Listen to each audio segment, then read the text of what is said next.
Hello everybody, welcome back to part 2 of this tutorial mini-series where I will be making Wooper's head.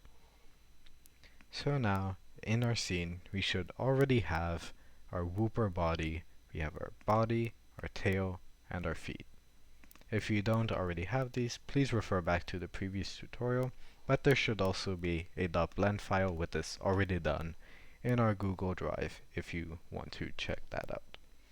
So now, for now, I'm going to hide these three objects. I can select them, Shift select to add to our selection, and then press H to hide.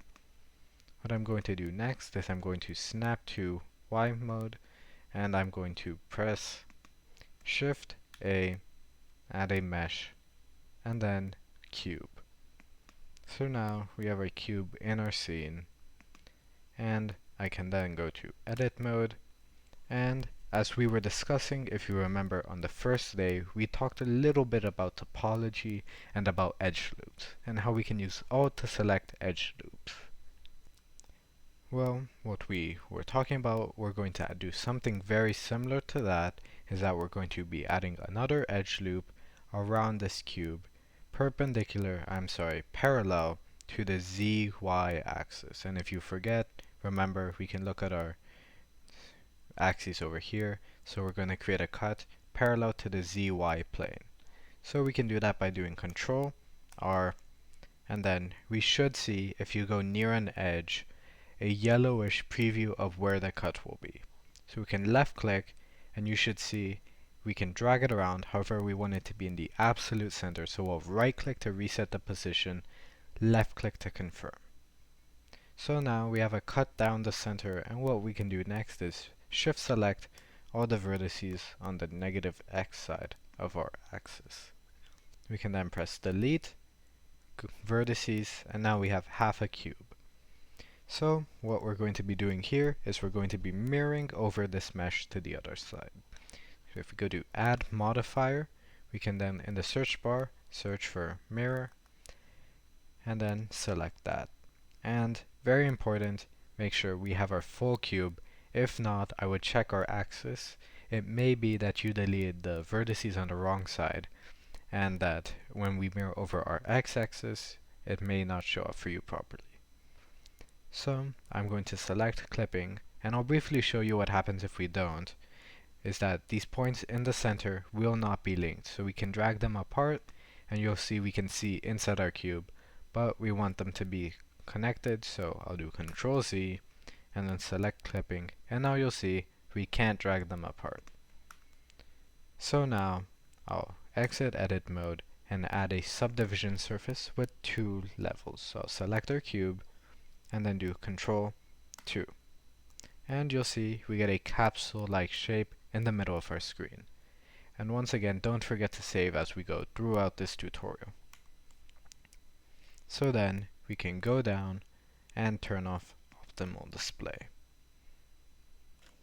Alright, our next step is that we can go view it directly from the front by pressing numpad 1, and then we can go to wireframe mode and then toggle X-ray if it's not already selected. We can then select our cube and press tab to enter edit mode. Alright, so I'll first drag it up. I'll select all the points by pressing A, G, and then drag it upwards using Z. Right, A to select everything, G to grab, and then Z to move it along the Z axis. And very similarly to the tail, we will then just be adjusting these points to create and fill out the space of Wooper's head. So I'll grab these 2 points, scale it down, and then move them outwards slightly. Then I'll select the top 2 points and then scale them vertically using SZ. And it doesn't necessarily need to be 100% perfect, we just want to follow the general shape. So I can then adjust these individual vertices by moving them around. Now that we have followed the shape in from one view, we can then go back to solid display, and we'll see that we are still missing some pieces that might be hard to see. So I'll select those two vertices, right, and then drag them up a tiny bit. Select these two vertices, and then drag those down a tiny bit as well. So now we see that we have the general shape. However, the head is looking far too slim. If we view it from numpad 3, it's looking very, very thin. So we can select everything using A and then scale it slightly along the y-axis. So now that we've given it some more depth, it looks a lot more natural. And if we unhide by pressing the I object, we see that we have a head that matches Wooper's body. So if it looks slightly too big, we can then scale it down or adjust it to size to fit what we want. So that looks around good to me. I'll just move it around ever so slightly, and now that looks proportional to me. Alright, now we have the general shape of Wooper's head. However, we still need to add our facial features such as our eyes, the gills, and the mouth. So what I'll do right now is I can duplicate this object. We don't want them to be linked, so Shift D. I'll apply all our modifiers. I can hover over them in our modifiers tab and then do Control A and apply them. Remember to apply them from top to bottom. It matters in which order they are applied. So now we have two identical objects except one has them applied, and I'll add some more subdivisions to this one, our second object, and I'll rename it as reference. Then I'll add some more subdivisions by doing Control 3. So now we have a smoothed out version, and we can leave it like that. In here, we will also make sure we have our original to apply both modifiers. Then we will want to go to edit mode. It's easier when you align with the y-axis by pressing numpad 1 or control numpad 1 in this case, I guess. And then we can toggle X-ray mode and select all the vertices on one side of the face on the negative X and delete them. So now we have once again half a head, so I'll move it up slightly, but it doesn't really matter. And then we can mirror it across the head. Right, and very importantly, if you remember in our last time, we need to turn on clipping. Okay, so next, now that we have the general shape of our head, I will be adding the smile. So if I go to tab, I can select these two edges right here, and if we toggle X-ray mode, we'll see these are the edges of where we have our smile around there. So we need to make sure these are the edges selected. I'll go to numpad 1, right, so we're locked in to this view, and then I'll press V to rip the faces, and then I'll move them down slightly so that we create a hole in the face, and we'll move these points around. I'll press 1 to go to vertex edit mode, and we can move these points around to create the smile for our Wooper. So now that we have our smile, we'll unhide our reference. And the reason I added this is because there's a very nice Blender feature called snapping to. So if we go up here, we'll see a magnet feature.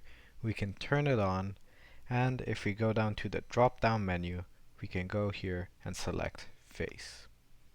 So what this will do is for each time we move a vertex, it will snap it so that it moves along the nearest face. So we can do numpad 1 and go into wireframe mode, and now we can trace out generally the shape of our smile so that it forms. So I'll move these points upwards, and you'll see it's also being mirrored across the x-axis for us. So I'll move these points up, and then I'll move these points down a bit down more, right, to form a smile. And if I exit extra mode, go back to solid preview, hide our reference, we'll see we have a smile, right? And with our reference, it also still follows generally the shape of our head we had before. Because if we don't, like I'll do this for example, you don't have to do this as well. If I try to adjust the points manually, they'll get misaligned, right? So they can be difficult to deal with. So you can, once again, this is like the body, you can adjust it to scale. I will scale up the smile slightly and then move it back a tiny bit. Oh, whoops. So that it looks nice. Alright. And at this point now, we can select our reference and we can delete it. We won't need it anymore, that was just for the face snapping, and we can make sure to turn that off. Alright, our next step is that we can go here, right, exit edit mode. We use tab for that, right? And then we need to apply, or actually no, not yet, my bad. So then we can do edge loop selection, right? Pressing Alt, select the loop, just like so. And we can press E to extrude, and then Y so it happens along the Y axis. And I'll drag it into the head. And let's say like I want it to go a bit further back, so I'll do G, Y, and then I'll move it further back, right? Now I exit edit mode. One important thing to note is that you cannot apply modifiers if you're not in edit mode. If you're in edit mode, you cannot apply the modifier. Make sure you're in object mode. That's one very important thing to keep in mind. So I'm going to hover over this and press Ctrl A to apply our mirror modifier. Next, I'm going to re-enter edit mode, and we'll see, hopefully, we have our entire edge loop selected. If we don't for some reason, we can then also just use Alt and then click on an edge, and it'll select the edge loop for us. Now, I was discussing good topology and how we want quads faces, right? So normally, if you have two faces, you can just join them by pressing F. However, if we look at this, we're creating an n-sided polygon, right, from all these edges. So we can use a bit more of an advanced tool.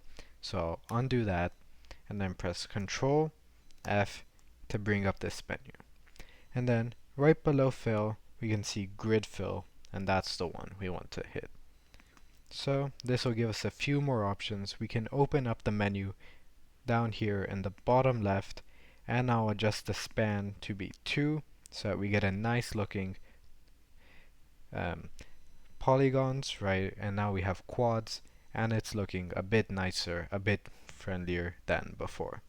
So I can then exit edit mode by pressing tab, and I can give it another subdivision surface by pressing Ctrl 3. What we'll do next is, if you look at our reference image, Wooper has kind of like a tongue here in its mouth, so we're going to add that so that our mouth hole doesn't look as empty. So I can press Shift A, right, go to Mesh, add a cube.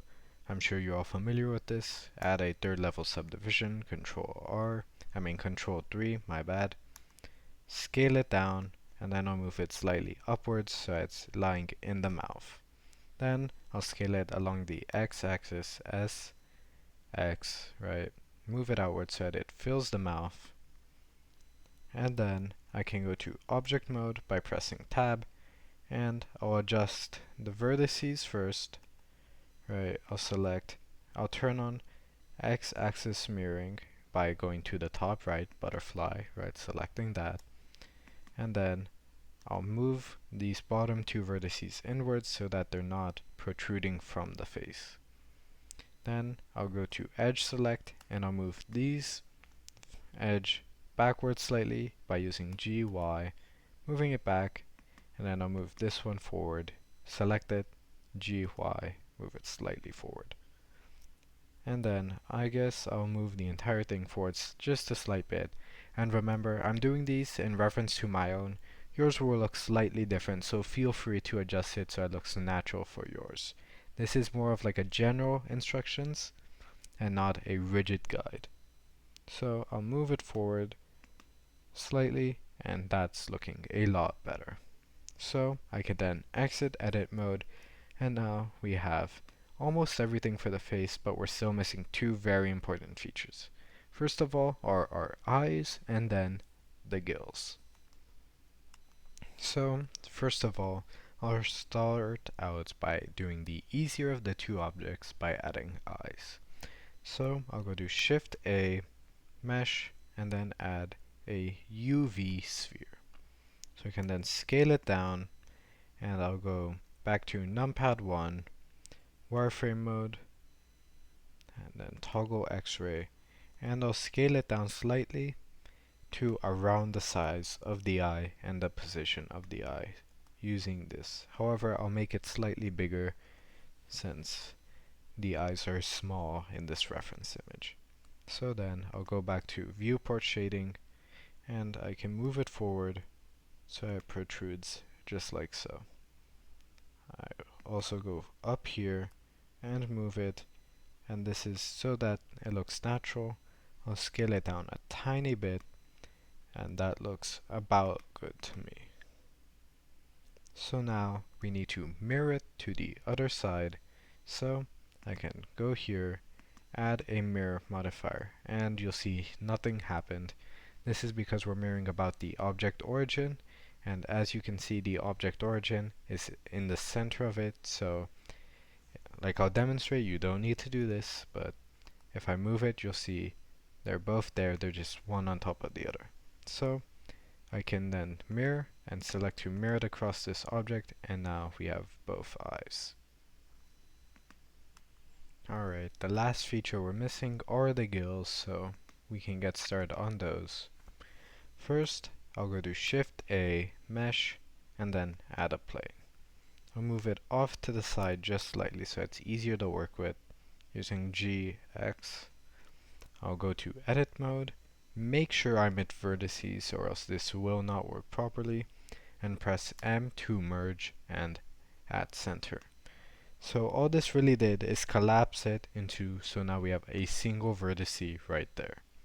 So I'll press numpad 1, and I'll move it to the general place of where we have our gills in the reference image.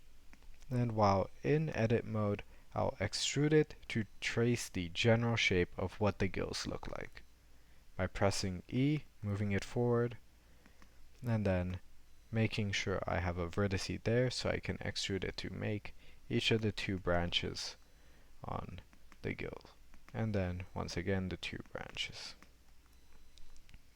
So now we have basically the edge shape of our gills, and I'm going to introduce a new modifier that will help us make it solid. So while we have our edges selected, we can hit add modifier, search, and then go to skin. And skin. And as you'll see, most likely your result will look something like this, a massive blob. Don't worry, it's very easy to fix. So what we can do next is go to Tab, Edit Mode, press A to select all, and scale it up. And while in Edit Mode, we can change the thickness. At this point, don't really worry about the size overall compared to Wooper. Just make sure that the thickness is around what we want it to be in general. So that looks around about right to me. So then I can exit edit mode and scale it down to the size we actually want it to be, right down here, around there, and place it inside Wooper's head. And for any last minute revisions, I can hit the object, select tab, turn on X-ray toggle, turn on wireframe mode, and you'll see I can still adjust the vertices since we have not applied our modifier. And then, since these are looking very much like cubes, we can add a subdivision surface to smooth it out. So while it's selected, we can press Ctrl 3, and we get our subdivision surface. And it's looking a bit big right now, so I'll scale it down and I'll move that vertex inwards. Then I'll just once again add a new modifier and mirror it across the head. So if we scroll down, mirror, and we can choose our object as the cube right there using the eyedropper tool. So now we have our Wooper, and at this point what we can do is go back, and since we haven't really applied any of our key modifiers, overall we can adjust any of the proportions, adjust the head, and move it around to our liking. So this is more of the artistic interpretation on your part. I'm going to leave it as is for the sake of efficiency for making this tutorial, but feel free to spend as much time as you believe necessary to fine-tune the block out for Wooper. Alright, so what I'm going to do next, and what I would recommend you do, not completely necessary, but it makes returning to your block out easier if you decide you don't like how it's looking, is minimize the Wooper file by selecting the arrow, and we can duplicate it. And you'll see the file that we duplicate is placed inside the original. So we can drag that out, minimize, and we can rename this other one to save, right? So we can leave that here, and we can hide it in case we want to return to that, although it won't be necessary, most likely. However, I recommend doing this, in which case you're not happy with what you do during the next following steps, since it is a destructive process, meaning returning to what we have right now will not be as easy. Alright, so next we can go to each of our objects, we can open this back up, and we can apply all the modifiers on all our objects. So go through each one and then use Control A to apply all the modifiers that we have one by one, and remember to apply them from top to bottom or else it may not work properly. The order in which they are applied does matter. Alright, so next what we're going to do is, if I zoom in here, you'll see that some of the transitions between these two meshes is not very clean, right? And these are currently two separate objects, so we need to fix that. So what we can do is we can shift select the head, the body, the tail, and the feet, and then we can press Ctrl J to join them into one object. So now we can see, for example, if we hide this object, they all disappear, and all we're left with really are the two gills, our eyes, and then our tongue. So let's unhide this, and what we can do is we can go to a new mode, right? We haven't used it in a while, we mentioned it previously, which is sculpt mode in the top left, right? And then what we're going to do is we're going to remesh our model. So what we're going to basically do is just add new topology to the model, and so that we can then sculpt on it. I'm going to set a voxel size of around 0.005 meters and then hit remesh. This might take a slight bit, and as you'll see, my blender's lagging out. That may happen for you. The computer I'm doing this on is not the best. Okay, so now if we zoom in, for example, and we'll see our brushes, right? We can take our smooth brush, use our right hand bracket to make it a lot bigger, and then we can smooth out our model. And I'll turn the strength up to 1 set. And one important thing that we should do for efficiency before I forget is to turn on x-axis mirroring. So now we can also see, right, that when we select over here, a duplicate red point applies on the other side. So we can, in essence, just smooth out our model, go throughout all the angles, and make sure it's looking nice and smooth and that we don't have any of that blocky topology from before. And it's especially important to focus on these areas where the two models meet. Whoops. If I zoom out, give me 1 second. Alright, and smooth out these two areas where our head meets our body, where our tail meets our body, and where our feet meet our body, so that they're looking nice and smooth, right, and they're ready. So once we're happy with that, we are essentially done. All that's remaining left are some extensions. After this, we would ideally join the rest of our body, right, with this, right, so we can go back, hit tab, and we want to actually return to object mode, right, and then we can join all of our objects, right, and hit Control J to join them all together. We can rename this to Wooper, and the last thing to make it look nicer is we can shade smooth. And we'll see that now we have a finished Wooper model. Congratulations.